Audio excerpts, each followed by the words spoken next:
Breaking news చూస్తున్నాం. ఇటు కేటీఆర్ విచారణపై సిపి సజ్జనార్ సెన్సేషనల్ కామెంట్స్ చేశారు. ఇటు ఆధారాలు అలాగే రికార్డులను ముందుంచి విచారణ జరిపామంటూ ఆయన చెప్పుకొచ్చే ప్రయత్నం చేశాడు. ఇటు సాక్షులను ప్రభావితం చేయొద్దని చెప్పాము, అవసరమైతే మళ్ళీ విచారణకు పిలుస్తామంటూ ఆయన కామెంట్ చేశారు.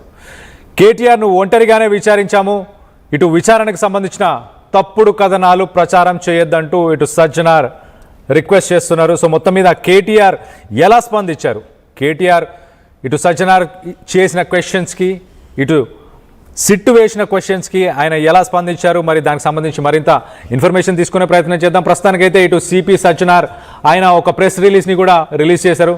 ఒకసారి మనం చూస్తే కనుక in compliance with the notice he appeared, KTR appeared అని చెప్పేసి మొత్తానికైతే ఆ క్రైమ్ నంబర్ ఆ డీటెయిల్స్ ప్రకారం వచ్చారు.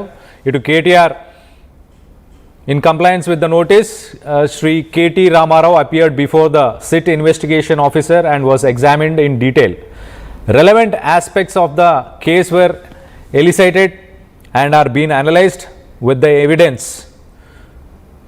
He was instructed not to contact or influence any witnesses. So second paragraph lo chala clear ga mention chestundi, సాక్షులను ప్రలోభ పెట్టే ప్రయత్నం చేయకూడదు, మీరు వాళ్ళని కాంటాక్ట్ చేయకూడదు, అలాగే మేము నెక్స్ట్ టైం మిమ్మల్ని ఎప్పుడైతే పిలుస్తామో అవసరాన్ని బట్టి మీరు మళ్ళీ హాజరు అవ్వాల్సి ఉంటుంది అంటూ ఇటు మొత్తానికైతే సజ్జనార్ ఒక ప్రెస్ రిలీజ్ని అయితే రిలీజ్ చేశారు. అసలు సిట్టు వేసిన ప్రశ్నలకి మరి కేటీఆర్ ఎలా స్పందించారు, దీనిపై ఆయన ఏం మాట్లాడారు అనేది తెలుసుకునే ప్రయత్నం చేద్దాం. ఇటు మనతో పాటు మా ప్రతినిధి మధు ఉన్నారు. మధుతో మాట్లాడి తెలుసుకునే ప్రయత్నం చేద్దాం. మధు, చెప్పండి, ఇటు సిపి సజ్జనార్ ప్రెస్ రిలీజ్లో సాక్షులను ప్రలోభ పెట్టకూడదు, అన్ని సాక్ష్యాలు ముందు పెట్టి మాట్లాడాము అని చెప్పుకొచ్చే ప్రయత్నం చేశారు. కానీ కేటీఆర్ కోఆపరేట్ చేశారా లేదా, ఇటు సిట్యువేషన్ ప్రశ్నలకి ఆయన ఎలాంటి జవాబులు ఇచ్చారు అన్న దానిపైన ఏం మాట్లాడలేదా? ఎగ్జాక్ట్లీ కేటీఆర్ విచారణకు సంబంధించినటువంటి విషయంలో సిట్టు విచారణ సందర్భంగా సాక్షులను ఎవరిని కూడా ప్రభావితం చేయొద్దు, మళ్ళీ అవసరమైతే విచారణకు రావాలి అనేటువంటి స్టేట్మెంట్ ఆయనకు తెలియజెప్పాం. ఆయన కూడా ఓకే చెప్పారనేటువంటిది సజ్జనార్ చెప్పే ప్రయత్నం చేశారు. మొత్తానికి అవసరమైతే మళ్ళీ విచారణకు పిలుస్తామన్నారు. విచారణకు సంబంధించి తప్పుడు కథనాలు కూడా ప్రచారం చేయొద్దు అనేటువంటిది మీడియాకు వివరించే ప్రయత్నం చేశారు సజ్జనార్.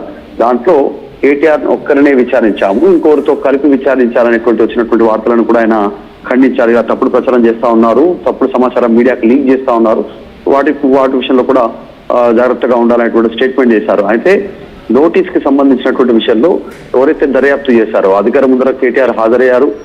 కేసుకు సంబంధించి కీలకమైనటువంటి అంశాలను రాబడడంతో పాటు రికార్డులో ఉన్నటువంటి సాక్ష్యాధారాలను కూడా వాటిని విశ్లేషిస్తూ ఆయనకు విచారణ జరిగింది అనేటువంటి స్టేట్మెంట్ చేశారు సజ్జనార్. కొన్ని కీలకంగా విచారణకు సంబంధించి కీలకమైనటువంటి అంశాలను ఆయన కేటీఆర్ ముందుంచి వివరణ తీసుకునేటువంటి ప్రయత్నం చేశాము, అన్ని అంశాల ఆధారంగా అనేటువంటిది మెన్షన్ చేశారు. పోలీసులకు నోటీసులకు అనుగుణంగా కూడా కేటీఆర్ కూడా సహకరించారు దర్యాప్తుకి అనేటువంటి స్టేట్మెంట్ చేశారు. కేవలం కొన్ని ఫోన్ ఇంటర్సెప్షన్, కొన్ని భద్రతా కారణాల దృష్ట్యా మాత్రమే వీటికి సంబంధించినటువంటి విషయంలోనే జరిగింది విచారణ అనేటువంటి చెప్పారు. ఇందులో ఎలాంటి చట్ట వ్యతిరేకత లేదని కొన్ని మీడియా వర్గాలు మరి కొన్ని వ్యక్తులు నిరాధారమైనటువంటి తప్పుదో పట్టించేటువంటి సమాచారాన్ని ప్రచారం చేస్తున్నట్లు కూడా ఆయన దృష్టికి వచ్చిందనేటువంటిది ఈ ట్వీట్ లో తెలియజెప్పే ప్రయత్నం చేశారు. అయితే 11 గంటలకు వచ్చారు, పోలీస్ స్టేషన్ లో దర్యాప్తు అధికారి ఎదుట హాజరయ్యారు.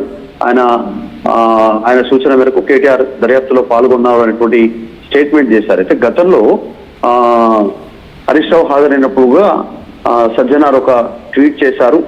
అంటే దాంట్లో నేనే క్వశ్చన్స్ అడిగాను, చాలాసేపు గంటకి బయటికి వెళ్లారు, ఎవరితోటో మాట్లాడినట్టుగా సీఎంతోనా సజ్జనార్తోటో మాట్లాడారా దర్యాప్తు అధికారులు తెలీదు అనేటువంటి ఆరోపణలను హరీష్ రావు చేశారు గతంలో సిట్ విచారణ ఎదుర్కొని బయటకు వచ్చిన తర్వాత. సో దానిపైన అప్పుడు హరీష్ రావు క్లారిటీ ఇచ్చారు. కానీ దీంట్లో మాత్రం పెద్దగా ఏం విభేదిస్తున్నట్టు కానీ కేటీఆర్ చెప్పినటువంటి స్టేట్మెంట్ ఖండిస్తున్నట్టు కానీ పెద్దగా ఎక్కడైతే పేర్కొనలేదు.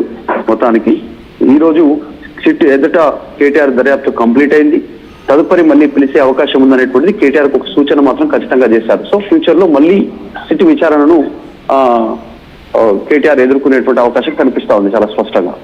అయితే మధు, మనం ఒకసారి చూస్తే ఇటు కేటీఆర్ ప్రెస్ మీట్లో చాలా క్లియర్గా ఏం మాట్లాడారంటే, ఒక 2 సంవత్సరాలు కొన్ని లీకులని బయటపెట్టి ఒక సీరియల్ లాగా ఇదంతా నడిపించారు, అంత అవసరం లేదు కదా, ఏ హీరోయిన్స్ గురించి కానీ హీరోస్ గురించి కానీ ఎవరైనా కంప్లైంట్ చేశారా, వాళ్ళ పేర్లు బయట పెట్టండి అంటూ ఇటు కేటీఆర్ మాట్లాడిన ప్రెస్ మీట్లో మాట్లాడిన మాటలకి మాత్రం సజ్జనార్ ఏమాత్రం రెస్పాండ్ కాలేదు. అంటే వాటన్నిటిని అంగీకరిస్తున్నట్టా లేకపోతే ఏంటి?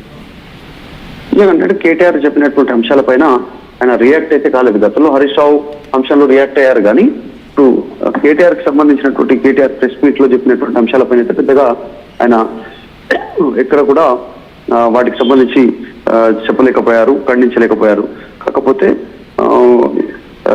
ప్రస్తుతం ఆయన ఈరోజు జరిగినటువంటి విచారణకు సంబంధించినటువంటి విషయంలో రాజకీయ నాయకులు కానీ, వ్యాపారవేత్తలు, జర్నలిస్టులు, న్యాయమూర్తులు మరియు ప్రముఖులతో సహా వేలాది మంది పౌరుల ఫోన్లను అధికారికంగా, అనధికారికంగా, చట్టబద్ధంగా ఇంటర్సెప్షన్ నిఘా పెట్టారనేటువంటి ఒక ఆరోపణలకు సంబంధించినటువంటి కేసు మాత్రమే ఇది అనేటువంటి ఒక క్లారిటీ ఇచ్చారంటే ఈయన పొలిటికల్ లీడర్స్ కానీ, ఇండస్ట్రీస్, జర్నలిస్టులు, న్యాయమూర్తులు అంటే జడ్జిలకు సంబంధించినటువంటి ఫోన్లకు సంబంధించిన కూడా అనధికారికంగా ట్యాపింగ్ జరిగింది అనేటువంటిది ఆ అంశాలకు సంబంధించి మాత్రం విచారణ చేస్తామనేటువంటిది ఆయన నోట్లో పేర్కొన్నారు. అయితే మధు, మనం ఒకసారి చూస్తే కనుక కేటీఆర్ తన ప్రెస్ మీట్లో చాలా క్లియర్గా ఇప్పుడు కూడా ఫోన్ ట్యాపింగ్స్ అవుతున్నాయి, మా ఫోన్స్ కూడా ఇప్పుడు ట్యాప్ అవుతున్నాయి అన్న విషయాన్ని కూడా ఆయన నవ్వుకుంటూ హాస్యాస్పదంగా చెప్పారు. కానీ దాంట్లో వాస్తవం ఉందా లేదా అన్నది తెలియదు. కానీ మొత్తానికైతే ఇలాంటి విషయాలు ఇటు కేటీఆర్ మాట్లాడిన ఏ టాపిక్ మీద కూడా సజ్జనార్ రియాక్ట్ అవ్వలేదు. కానీ మళ్ళీ పిలిచే అవకాశం ఉంది ఖచ్చితంగా, మా అవసరం అంటే మిమ్మల్ని మళ్ళీ ఇన్వెస్టిగేషన్కి పిలుస్తామంటూ ఇటు చెప్పుకొచ్చారు. సో కేటీఆర్ని మళ్ళీ సిట్ పిలిచే అవకాశం ఉందా? Yes, exactly. అంటే ఫోన్ ఇంటర్సెప్షన్ కి సంబంధించినటువంటిది, అనధికారికంగా ఫోన్లు ట్యాప్ చేయడం అనేటువంటిది కేవలం భద్రతా కారణాల దృష్ట్యా మాత్రమే జరిగింది తప్ప ఎక్కడ దీంట్లో ఇంకా ఇతరత్ర కారణాలు లేవు అనేటువంటిది వస్తున్నటువంటి కథనాలకు సంబంధించి కూడా సజ్జనార్ రియాక్ట్ అయ్యారు. అలా లేదు, దీనికి సంబంధించినటువంటి దర్యాప్తు కొనసాగుతుంది. పూర్తి దర్యాప్తు కంప్లీట్ అయిన తర్వాత మాత్రమే మరిన్ని వివరాలు బయటకు వచ్చే అవకాశం ఉంది. అప్పటి వరకు సమయంతో ఉండాలనేటువంటి స్టేట్మెంట్ చేస్తూనే సజ్జనార్ ఇంకా కొన్ని కీలకమైనటువంటి అంశాలు, సో ఖచ్చితంగా ఫ్యూచర్ లో కూడా రావాల్సి ఉంటుంది, దర్యాప్తుకు సహకరించాల్సి ఉంటుంది అనేటువంటి కేటీఆర్ కు వివరించాము. కేటీఆర్ కూడా ఓకే అన్నారు అనేటువంటిది కూడా సజ్జనార్ చెప్పే ప్రయత్నం చేశారు ఈ నోట్ ద్వారా. చూడాలి, మళ్ళీ కేటీఆర్ ని పిలిచేటువంటి అవకాశాలు అయితే చాలా స్పష్టంగా కనిపిస్తా ఉన్నాయి. కేటీఆర్ తో పాటు హరీష్ రావు ఫ్యూచర్ లో ఈ అంశానికి సంబంధించి మళ్ళీ కేసీఆర్ కూడా నోటీస్ ఇస్తారనేటువంటి ప్రచారం జరుగుతూ ఉంది.